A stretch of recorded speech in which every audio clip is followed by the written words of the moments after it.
It's the Andy Griffith Show, Facts and Trivia, with your host, Bob Snap.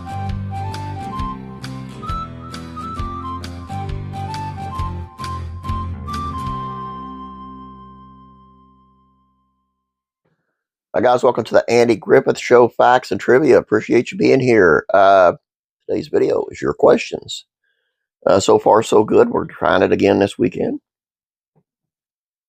Not as many questions, but some very interesting ones, if I do say so. Let's dig right into them. The first question, I thought this was funny. It's from Mimi. I believe that's the name, Mimi. My handwriting again. How many times did Barney Fife wear a dress on the show? Well, in season 2, in The Bookie Barber, he was dressed as the old woman gambler. Season 3, Mountain Wedding, he dressed up as the bride. And season 3 also, The Bank Job, he dressed as Mrs. Magruder's cousin. So, 3 times. From RB, sorry, didn't get your name. When did Gomer go from pumping gas to being a mechanic? Well, let's take the steps. First, of course, he was just pumping gas. Then on the bank job, we see he knows how to use a blowtorch when he was trying to cut into the safe.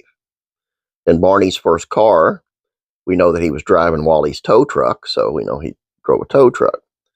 And then Gomer, the house guest, people bring their cars to Andy's house for Gomer to look at and fix. So I'm looking somewhere between the bank job and the house guest.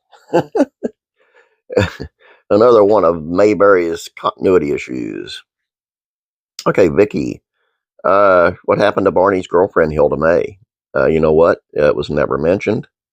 Although there might have been a clue or two given when Barney and Thelma Lou first started going out, when Andy was telling her, you know, if you don't tell that girl how you feel, you're going to lose that girl and things like that. Well, maybe Barney wasn't able to do the same with Hilda May and he lost her. But truth be told, it's just another thing that it's just like all the girlfriends Andy had that were never explained. I mean, never explained where Peggy went and so forth.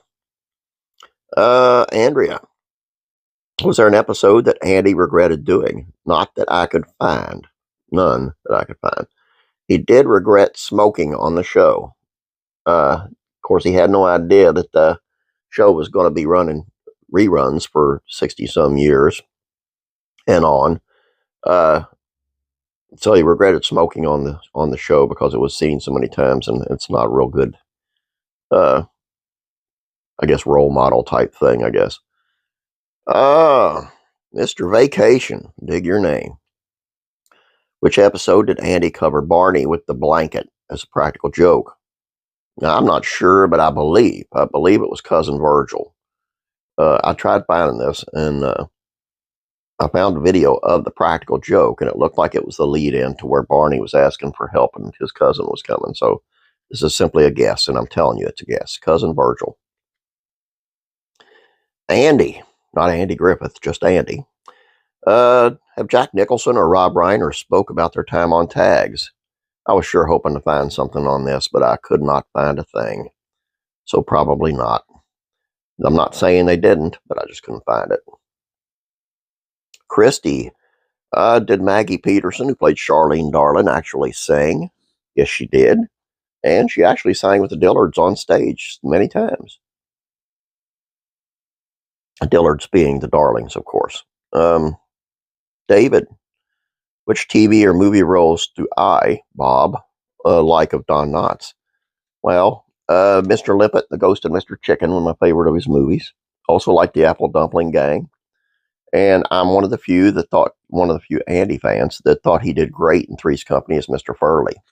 But he'll always be Barney Fife to me. George, another interesting question.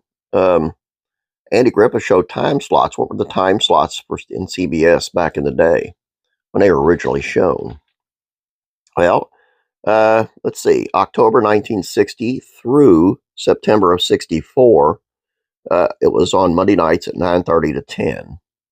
Then September 64 through June of 65, it was on from Monday nights 8:30 to 9. Then September 65 through September 68, it went back to Monday nights at it went to Monday nights at 9 o'clock until 9:30. There you go. And you can nowadays you can find it everywhere. You want to watch it all day long? Go to Pluto TV. It's a free app on your TV, and they have an Andy Griffith Show channel 24/7. Don't cost a thing. And last but not least, old JR. Why did Bob Denver replace Hoke Howell as Dud Wash? It was more or less to get his face out there in the public before Gilligan's Island aired. So it was more or less a publicity thing for him and Gilligan's Island. Still thought it was a huge mistake, as Hoke Howell will always be Dud Wash. And there you go. That's the questions for this week. Keep them coming, guys. If I missed any, I'm sorry. If I don't reply to you in the comments when you post a question, I probably didn't get it. I didn't see it. So if you think that I didn't see it, you can send your question to this email right here, and I'll definitely see that. So that's all I have for you. Hope you guys have a great weekend. Please don't forget about classic rock and country music facts and trivia. It's going this weekend. Classic TV facts and trivia, Beverly Hillbillies facts and trivia are off for the weekend. Be back on Monday. So check them out. Or go over, check them out. Go. Wait, not right yet. Wait till I'm done here. Have a great day. God bless you. I will be praying for you.